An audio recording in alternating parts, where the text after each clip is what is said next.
Hello दोस्तों, मेरा नाम है सौम्या व्यास और इस वीडियो में हम पढ़ने वाले हैं प्रतियोगिता दर्पण जो फरवरी माह की है उस पे बेस्ड करंट अफेयर्स। बनाने में टाइम लग गया क्योंकि चीज़ें काफ़ी ज़्यादा डिटेल में पढ़नी पड़ती हैं और उसके बाद उसमें से फैक्ट निकालने पड़ते हैं, फिर पीडीएफ बनानी पड़ती है, इसलिए थोड़ा सा टाइम लग गया। अभी ये फरवरी के एंड में आ रही है वीडियो। ये फरवरी माह का इसमें करंट अफेयर्स है जो कि प्रतियोगिता दर्पण फरवरी माह की जो मैगजीन आई थी उस पे बेस्ड है। तो आइए हम शुरू करते हैं इस वीडियो को। देखिए, पहला है संयुक्त राष्ट्र जलवायु परिवर्तन सम्मेलन 2023 जो है, जिसे COP 28 भी बोलते हैं, वो कहाँ पर हुआ है? तो वो दुबई में आयोजित हुआ है।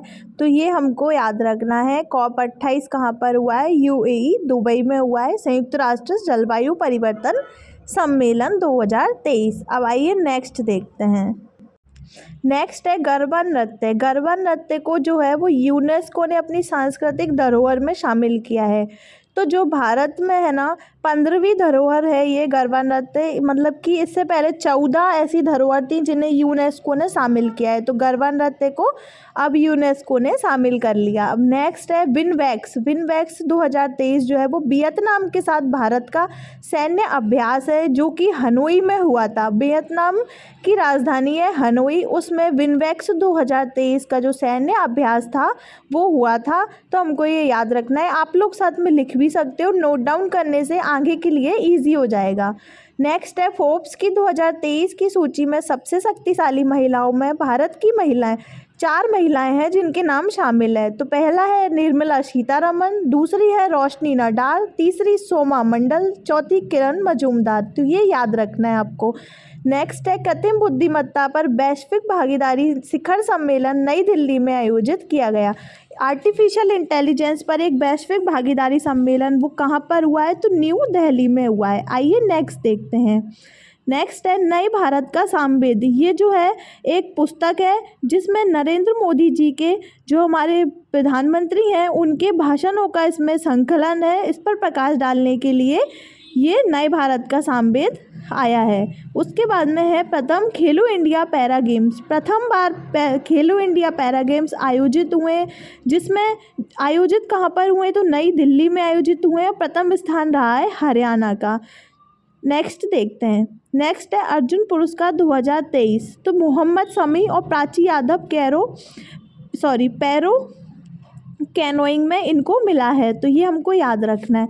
मैं एक बात बोलना चाहती हूँ कि जब आप हर मंथ के करंट अफेयर्स पढ़ लेते हो तो जब आप लास्ट में पढ़ते हो तो वो आपको पढ़ने में बहुत ही अच्छा रहता है। ये चीज़ मैंने खुद पर भी अप्लाई की है। जो अभी मैं ईयरली मैगज़ीन पढ़ रही हूँ उसमें जो मंथली मैगज़ीन पढ़ने से काफ़ी सारी चीज़ें पहले से हमको पता रहती हैं, इसलिए मंथली जो है वो हमको पढ़ना चाहिए। मेजर ध्यानचंद खेल रत्न अवार्ड 2023 तो किसको मिला है? चिराग शेट्टी और सात्विक साईराज की जोड़ी को मिला है, जो कि इन दोनों की जोड़ी जो है वो बैडमिंटन खेल से संबंधित है। तो ये हमको याद रखना इम्पोर्टेंट है।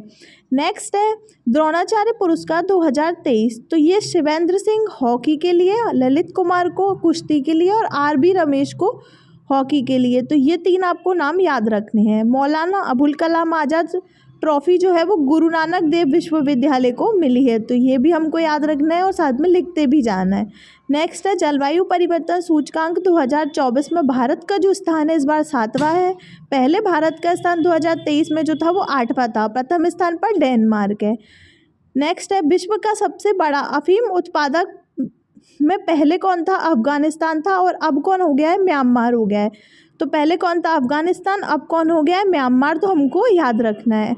उसके बाद है नेक्स्ट विश्व का सबसे बड़ा परमाणु फ्यूजन रिएक्टर किसने बनाया है? तो जापान ने बनाया है। तो इसका नाम क्या है? JT60SA ये इसका नाम है। तो ये हमको याद रखना है। जापान टोक्यो है ना। विश्व का सबसे बड़ा परमाणु फ्यूजन रिएक्टर है ये चीज़ हमको याद रखनी है और इसका नाम जो है वो भी हमको याद रखना है। अब हम चलते हैं नेक्स्ट स्लाइड पे। नेक्स्ट है 75वें गणतंत्र दिवस पर अतिथि कौन होंगे? तो 75वें गणतंत्र दिवस पर अतिथि हैं फ्रांस के प्रमुख इमैनुअल मैक्रोन जो है वो अतिथि रहेंगे इस बार गणतंत्र दिवस पर। तो ये भी हमको याद रखना है, ये चीज़ काफ़ी ज़्यादा इम्पोर्टेंट है। नेक्स्ट है विश्व के पहले पोर्टेबल अस्पताल हरियाणा में बना है जो कि प्रोजेक्ट भीम के तहत बनाया गया है। विश्व का पहला पोर्टेबल अस्पताल जो है वो कहाँ पर है, हरियाणा में है, और प्रोजेक्ट भीम के तहत है। ये दोनों चीज़ें हमको याद रखनी है। उसके बाद है मिशन दक्ष, ये कहाँ का है, बिहार का मिशन है, जो कि प्राथमिक विद्यालय में शैक्षणिक स्तर रूप से जो कमज़ोर बच्चों के लिए ये मिशन जो है वो स्टार्ट किया गया। तो हमको नाम याद रखना है, मिशन दक्ष। नेक्स्ट है भारत अंतर्राष्ट्रीय समुद्री संगठन में पुनः निर्वाचित हुआ है। तो इसका जो अंतर्राष्ट्रीय समुद्री संगठन का हेडक्वार्टर जो मुख्यालय है वो कहाँ पर है, तो लंदन में है, और भारत जो है वो पुनः से इसमें निर्वाचित हुआ है। तो दोनों चीज़ें हमको याद रखनी है। उसके बाद है मिचोंग चक्रवात। मिचोंग चक्रवात जो है वो बंगाल की खाड़ी में आया एक चक्रवात है, तो इसका नाम आपको याद रखना है। उसके बाद है नेक्स्ट है भारत अंतर्राष्ट्रीय समुद्री संगठन में पुनः निर्वाचित हुआ है। माफ़ करिएगा, ये वाली स्लाइड जो है वो दोबारा से रिपीट हो गई है। इसका हेडक्वार्टर लंदन में है, ये आपको याद रखना है। उसके बाद चलते हैं नेक्स्ट पर। नेक्स्ट है COP28 में जल जीवन हरियाली अभियान को अंतर्राष्ट्रीय मान्यता मिली है। तो ये किसको मिली है, तो बिहार को मिली है। COP28 में जल जीवन हरियाली अभियान जो है उसको अंतर्राष्ट्रीय मान्यता मिली है, तो वो बिहार का मिशन था। मंगल ग्रह पर मानव सरोवर मिशन की कमान संभालने वाली पहली महिला है अक्षिता कृष्णमूर्ति हैं, इनका नाम आपको याद रखना है। नेक्स्ट है संयुक्त राष्ट्र सुरक्षा परिषद के गज में युद्ध विराम की प्रस्ताव पर किसने सहमति, संयुक्त राज्य अमेरिका ने, तो ये हमको याद रखना है। उसके बाद है विश्व के पहले पोर्टेबल अस्पताल। ये वाली स्लाइड भी वापस से रिपीट हो गई है, पर आपको तो याद करने से मतलब है, तो आप देख लीजिए कि हरियाणा में बन रहा है और प्रोजेक्ट भीम के तहत बन रहा है। उसके बाद है नेक्स्ट साहित्य अकेडमी 2024 हिंदी भाषा के लिए संजीव कुमार को मिला है, इनकी कृति है मुझे पहचानो। उसके बाद अंग्रेजी भाषा के लिए मिला है नीलम शरण गौड़ को मिला है। तो ये दोनों ही नाम जो है वो हमको याद रखने हैं, एग्जाम के पॉइंट ऑफ व्यू से इम्पोर्टेंट है। उसके बाद है अंतर्राष्ट्रीय हॉकी महासंघ 2023 के वार्षिक पुरस्कार, उसमें प्लेयर ऑफ द ईयर मिला है पुरुषों में हार्दिक सिंह को, महिलाओं में मिला है जैन द बर्ड को, और goalkeeper of the year female महिलाओं में मिला है सविता जी को। तो ये तीनों नाम जो है वो आपको याद रखने हैं, एग्जाम के पॉइंट ऑफ व्यू से ये क्वेश्चन जो है वो इम्पोर्टेंट है, आपको ध्यान में रखना है। उसके बाद चलते हैं नेक्स्ट पे।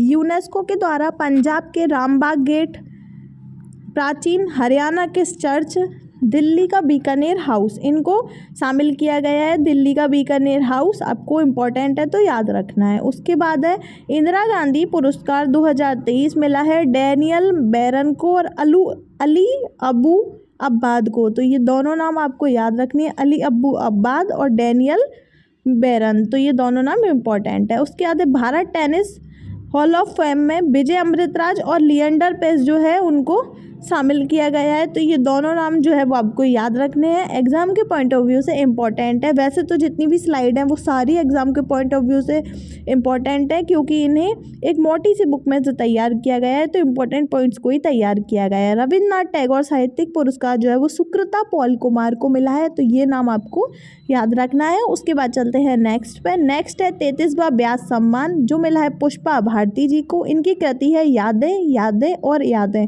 33वां व्यास सम्मान, देखिए व्यास सम्मान जो है वो इम्पोर्टेंट होता है, पुष्पा भारती को मिला है, तो याद रखना है।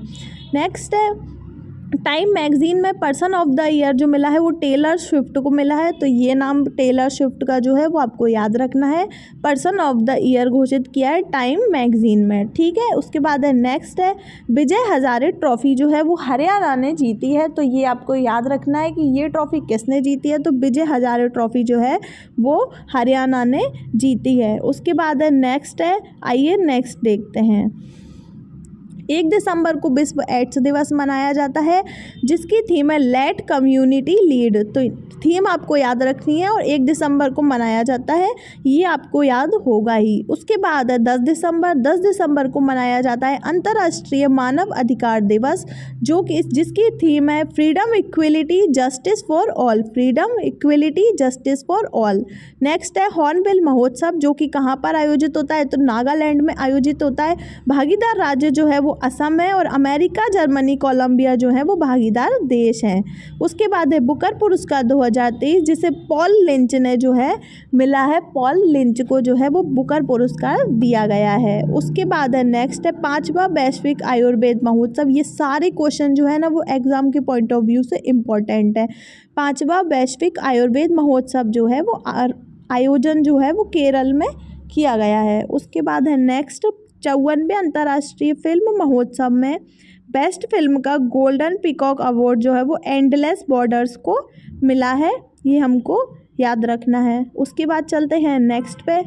नेक्स्ट है भारत का पहला दूरसंचार उत्कृष्टता केंद्र कहाँ पर ओपन हुआ है, तो उत्तर प्रदेश में हुआ है। उत्कृष्टता केंद्र, ऊ से उत्तर प्रदेश, ऊ से उत्कृष्टता। ये हमको याद करने की कुछ ट्रिक्स होती हैं क्योंकि एग्ज़ाम में हम कंफ्यूज होते हैं, काफ़ी सारी चीज़ें जब तक पढ़ी ली होती हैं। विश्व का 8वां अजूबा, तो अंकोर वाट मंदिर को बनाया गया। और वास्तुकला क्या थी इसकी, वास्तुकला का नाम है खमेर, खमेर वास्तुकला में बनाया गया। डेविस कप जो है वो 2023 का टेनिस का वर्ल्ड कप बोलते हैं इसको, जो कि किसने जीता है, इटली ने जीता है, तो ये हमको याद रखना है। उसके बाद नेक्स्ट है सिल्क यार्ड सुरंग। देखिए सिल्क यार्ड सुरंग जो है ना जिसमें मजदूर फंस गए थे, वो वाली सुरंग है, ये उत्तराखंड में है, तो ये हमको याद रखना है कि कहाँ पर है। उसके बाद है नेक्स्ट है ये वाली स्लाइड जो है वो रिपीट हो गई है, अंकोर वाट मंदिर वाली। वास्तुकला क्या कौन सी थी, खमेर। विश्व का 8वां अजूबा इसको बनाया गया है। उसके बाद देखते हैं नेक्स्ट है 100 फीट ऊंची रफ़ी मीनार जो है वो पंजाब में स्थित है। चर्चित रफ़ी मीनार कहाँ पर है, तो पंजाब में स्थित है। उसके बाद चलते हैं नेक्स्ट स्लाइड पर। नेक्स्ट है ओपेक संगठन से अलग हुआ है अंगोला और शामिल कौन हुआ है, ब्राज़ील। तो दोनों चीज़ें हमको याद रखनी है। उसके अलावा हेडक्वार्टर जो है वो वियना ऑस्ट्रिया में है, तो ये तीनों चीज़ें हमको याद रखनी है। ये क्वेश्चन बहुत इंपॉर्टेंट है। सर्वश्रेष्ठ महिला एथलीट दिव्यांग पुरस्कार जो है वो देखिए महिलाओं में मिला है शीतल देवी को तीरंदाजी के लिए और पुरुषों में सुमित अंतिल को भाला फेंक के लिए, तो दोनों हमको याद रखना है। उसके बाद ऑपरेशन प्रॉस्पेरिटी गार्जन लॉन्च किया है, किसने किया है, तो ये अमेरिका ने किया है, तो ये चीज़ हमको याद रखना, ऑपरेशन प्रॉस्पेरिटी, ठीक है। उसके बाद संस्कृति महोत्सव 2023। देखिए संस्कृति उत्सव 2023 जो है वो कहाँ पर आयोजित किया गया है, तो वो आयोजित किया गया है उत्तर प्रदेश में, तो ये चीज़ हमको याद रखनी है। उसके बाद चलते हैं नेक्स्ट। यूनेस्को द्वारा सबसे खूबसूरत हवाई अड्डा बनाया गया, यह मतलब कि घोषित किया गया है केम्पेगौड़ा हवाई अड्डा, जो कि कहाँ पर है भारत में, तो बेंगलुरु में है। इसका नाम हमको याद रखना है, यूनेस्को के द्वारा सबसे खूबसूरत हवाई अड्डा। खेलो इंडिया यूथ गेम्स 2023 जो है वो आयोजित हुए तमिलनाडु में, तो ये हमको याद रखना है। उसके बाद चलते हैं नेक्स्ट पार्ट पे कि नेक्स्ट क्या है, तमिलनाडु, ये याद रखना आपको, खेलो इंडिया यूथ गेम्स, ठीक है। बिस्लरी जो है इन्होंने अब पहली बार किसी को अपना ब्रांड एम्बेसडर बनाया है, तो उनका नाम है दीपिका पादुकोण, तो ये नाम आपको याद रखना है। वैसे तो ये नाम आपको याद ही होगा, बस ये याद रखना है कि बिस्लरी ने अपना ब्रांड एम्बेसडर इन्हें बनाया है। उसके अलावा नेक्स्ट है भारत की जीडीपी में भागीदार देशों में पहला स्थान है महाराष्ट्र का और दूसरा स्थान है उत्तर प्रदेश का, तो दोनों नाम आपको याद रखने हैं, पहला महाराष्ट्र का है और दूसरे स्थान पर है उत्तर प्रदेश। उसके बाद है next PM Shri college of excellence की स्थापना की घोषणा किसने की है, तो कौन से राज्य ने की है, तो मध्य प्रदेश ने की है। तो एमपीपीएससी के पॉइंट ऑफ व्यू से जो है वो ये इम्पोर्टेंट है, तो ये आप थोड़े ज़्यादा अच्छे से याद रख लेना। उसके बाद देखते हैं नेक्स्ट उष्णकटिबंधीय चक्रवात है जैस्पर, वो कहाँ पर आया था, तो ये क्वेश्चन पूछ लिया जाता है, तो ऑस्ट्रेलिया में आया था, ये आपको याद रखना है। उसके बाद चलते हैं नेक्स्ट पे। नेक्स्ट है COP 28 में गेम चेंजिंग इनोवेटर पुरस्कार जो है, इनोवेटर नहीं है जी, इनोवेटर है। इनोवेटर पुरस्कार जो है वो अतुल शाह को दिया गया है और इसका आयोजन COP 28 का कहाँ पर हुआ था, तो अजरबैजान बाकू में हुआ था, तो ये चीज़ भी आपको याद रखनी है, ठीक है। उसके बाद चलते हैं नेक्स्ट पे। नेक्स्ट क्या है, नेक्स्ट वाला पॉइंट जो है वो देखिए, नेक्स्ट है अंतर्राष्ट्रीय निवेश सम्मेलन जो है उसकी मेज़बानी किसने की है, तो भारत ने की है, तो ये चीज़ हमको याद रखनी है। अंतर्राष्ट्रीय निवेश सम्मेलन, इसकी मेज़बानी की है भारत ने, ठीक है। उसके बाद देखिए नेक्स्ट हनुक्का त्यौहार। हनुक्का त्यौहार कौन से धर्म से संबंधित है, तो हनुक्का त्यौहार जो है वो यहूदी धर्म से संबंधित है, तो ये भी हमको याद रखना है। उसके बाद है विश्व में पहली बार मीथेन संचालित रॉकेट जो है जिसका नाम है झूक्यू 2x3 नाम है इसका। इसके 3 उपग्रह लॉन्च किए। किसने किए? तो चाइना ने किए। तो हमको याद रखना है पहला बार मीथेन संचालित रॉकेट से 3 उपग्रह लॉन्च किसने किए? तो चाइना ने किए और नाम है झूक्यू 2x3। ठीक है, उसके बाद देखते हैं हम नेक्स्ट क्या है। तो दोस्तों यहाँ पर प्रतियोगिता दर्पण फरवरी माह की जो करंट अफेयर्स है वो कंप्लीट होती है। मिलते हैं नेक्स्ट वीडियो में। उससे पहले वीडियो को पसंद आया हो तो लाइक कर दीजिएगा, चैनल को नेक्स्ट वीडियो के लिए सब्सक्राइब कर लीजिएगा, और अगर वीडियो आपको लग रहा है कि शेयर करने जैसा है, आपके किसी फ्रेंड को ज़रूरत है तो उसको शेयर कर दीजिएगा। मिलते हैं नेक्स्ट वीडियो में। धन्यवाद।